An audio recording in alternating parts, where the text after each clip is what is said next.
সবাইকে স্বাগত দীপ্ত সংবাদে, সাথে রয়েছে দোলা ডলরেস। চিকিৎসার জন্য 7 জানুয়ারি লন্ডন যাচ্ছেন বিএনপি চেয়ারপারসন খালেদা জিয়া। এমনটাই জানিয়েছেন খালেদা জিয়ার সফর সঙ্গী ও চেয়ারপারসনের উপদেষ্টা এনামুল হক চৌধুরী। খালেদা জিয়ার সফর সঙ্গী আছেন 15 জন। তাদের মধ্যে রয়েছেন পুত্রবধূ শর্মিলা রহমান, 7 জন চিকিৎসক, 2 জন ব্যক্তিগত সচিব, 2 জন গৃহকর্মী, 1 জন নিরাপত্তা কর্মকর্তা এবং 2 জন বিএনপি নেতা। সফরের জন্য সবার ভিসা সংক্রান্ত কাজ এরই মধ্যে শেষ হয়েছে। লন্ডন থেকে আমেরিকা যাওয়ার কথা থাকলেও আপাতত সেই পরিকল্পনা বাদ দেওয়া হয়েছে। আর্থ্রাইটিস, হৃদরোগ, ফুসফুস, লিভার, কিডনি, ডায়াবেটিস সহ নানান জটিলতায় ভুগছেন বিএনপি চেয়ারপারসন খালেদা জিয়া।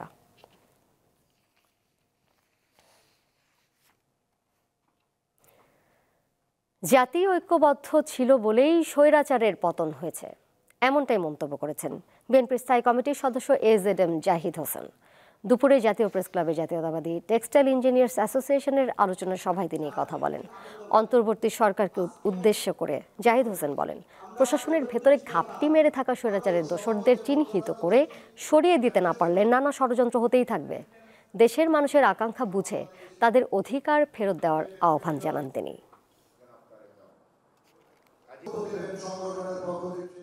ঐক্যর ভাঙন চেষ্টা করবেন না। জাতি 36শে আগস্ট ঐক্যবদ্ধ ছিল দেখেই স্বৈরাচার পালিয়েছে। জাতি যদি তার ঐক্য প্রদর্শন করতে ব্যর্থ হতো তাহলে সবাই আমরা ব্যর্থ হতাম। কাজে ঐক্য ধরে রাখতে হবে। ধরে রাখার জন্য যেটি প্রয়োজন, কমন এনিমি যেটি, সেটি আইডেন্টিফাই করুন এবং দ্রুততার সঙ্গে জনগণকে তার অধিকার আদায়ের সুযোগ দিন। শুধু একটা নির্বাচন কিংবা ভোটের জন্য ছাত্র জনতার আন্দোলনে এত মানুষ জীবন দেয়নি বলে মন্তব্য করেছেন স্থানীয় সরকার উপদেষ্টা আসিফ মাহমুদ সজীব ভুঁইয়া। সকালে ঠাকুরগাঁওয়ের বালিয়াডাঙ্গি উপজেলা পরিষদ হলরুমে অসহায় ও দুস্থ মানুষের মধ্যে শীতবস্ত্র বিতরণ শেষে সাংবাদিকদের প্রশ্নের জবাবে তিনি মন্তব্য করেন। উপদেষ্টা বলেন, গণ অভ্যুত্থানের যে এক দফা দাবি ছিল তা হলো স্বৈরাচারী শেখ হাসিনার পতন ও ফ্যাসিবাদী ব্যবস্থার বিলোপ। দেশের প্রতিষ্ঠানগুলোকে ফ্যাসিজমের মধ্য দিয়ে নিয়ে যাওয়া হয়েছে, আর্থিক প্রতিষ্ঠানগুলোকে ধ্বংস করা হয়েছে। অন্তর্বর্তী সরকারের ক্লিয়ার ম্যান্ডেট হচ্ছে রাষ্ট্রের সংস্কার করা, এরপরে নির্বাচনের দিকে যাবে সরকার।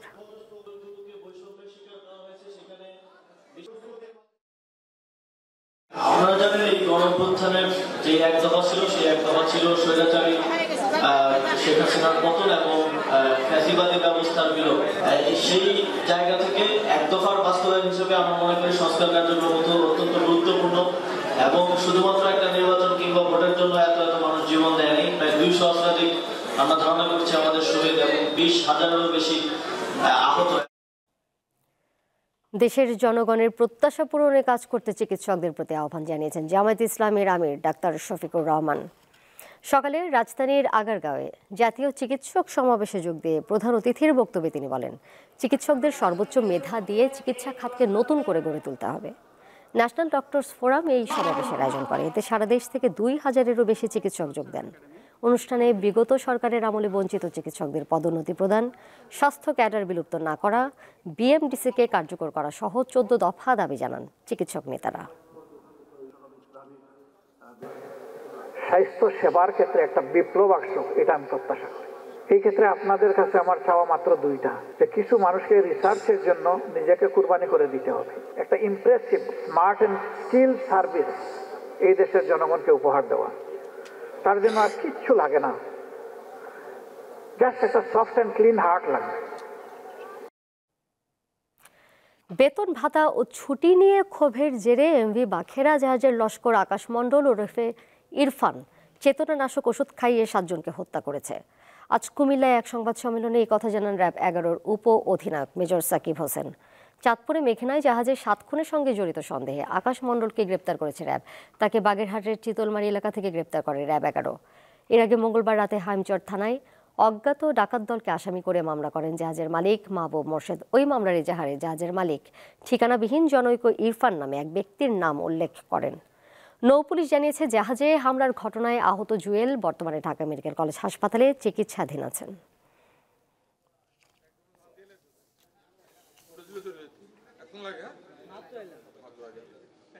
গ্রেফতারকৃত আকাশ মণ্ডল ওরফে ইরফানের দেওয়া তথ্য অনুযায়ী মূলত জাহাজের মাস্টারের ওপর ক্ষোভের কারণেই তার উদ্দেশ্য ছিল জাহাজের মাস্টারকে হত্যা করা এবং এই হত্যাকাণ্ড সংগঠিত করার পর যখন সে বুঝতে পারে অন্যান্য যে ক্রুরা আছে তারা সে পালিয়ে গেলে তার সম্পর্কে তথ্য দিয়ে দেবে, তাই আইনশৃঙ্খলা রক্ষাকারী বাহিনীর হাত থেকে রক্ষা পাওয়ার জন্য সে ক্রমান্বয়ে বাকি সদস্যদেরকে হত্যার চেষ্টা করে।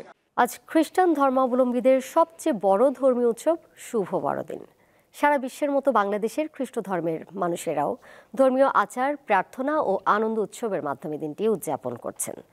বড়দিন উপলক্ষে গির্জাগুলো সাজানো হয়েছে রঙিন বাতিতে। সকালে সেখানে বিশেষ প্রার্থনা দিয়ে দিনের শুরু হয়েছে আজ। খ্রিস্ট ধর্মের প্রবর্তক যীশু খ্রিস্ট এই দিনে ফিলিস্তিনের পশ্চিম তীরের বেথলেহেম শহরের এক গোয়াল ঘরে জন্মগ্রহণ করেন। খ্রিস্ট ধর্মাবলম্বীদের বিশ্বাস, সৃষ্টিকর্তার মহিমা প্রচার এবং মানবজাতিকে সত্য ও ন্যায়ের পথে পরিচালনা করার জন্য যীশু খ্রিস্ট জন্ম নিয়েছিলেন।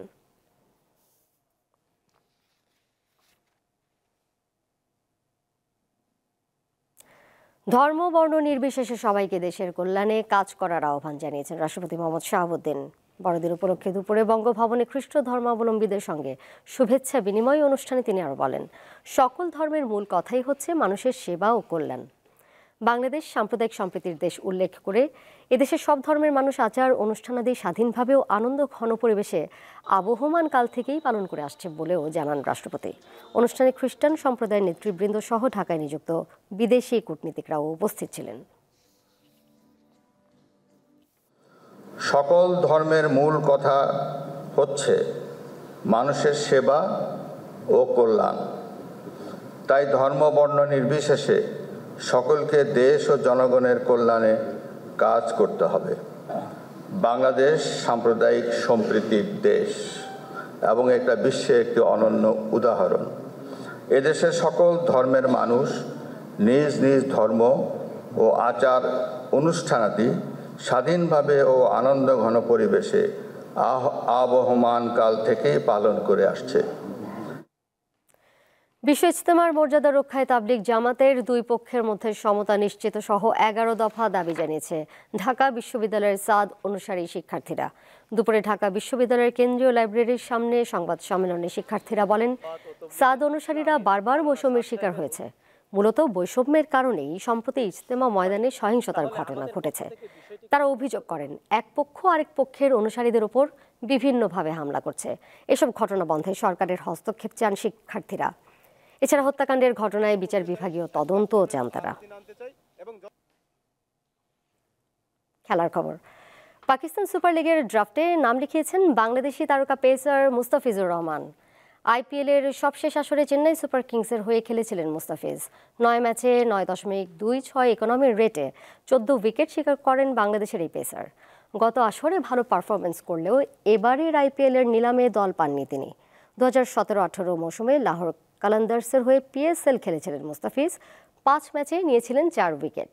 আগামী 8 এপ্রিল শুরু হবে পিএসএল এর 10ম আসর, ফাইনাল হবে 19 মে।